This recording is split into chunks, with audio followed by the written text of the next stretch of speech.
approve na hapon po sa inyo lahat, mga kaibigan.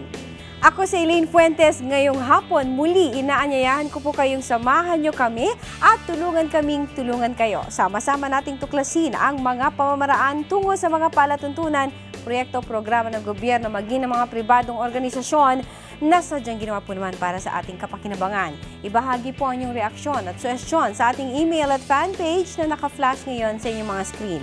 Ang paghihikayat namin sa inyo makilahok na kaibigan dahil ito ay programang para sa inyo. Dito wala pong alinlangan dahil dito ituturo namin ang mga pamamaraan. Approve? Gawin natin to.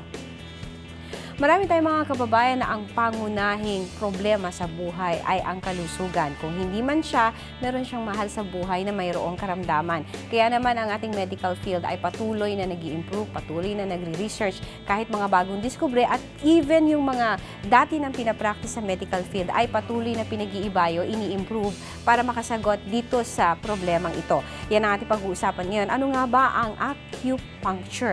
At ano pa yung mga peripheral activities dito sa field na ito? Huwag kayong aalis, magbabalik kami.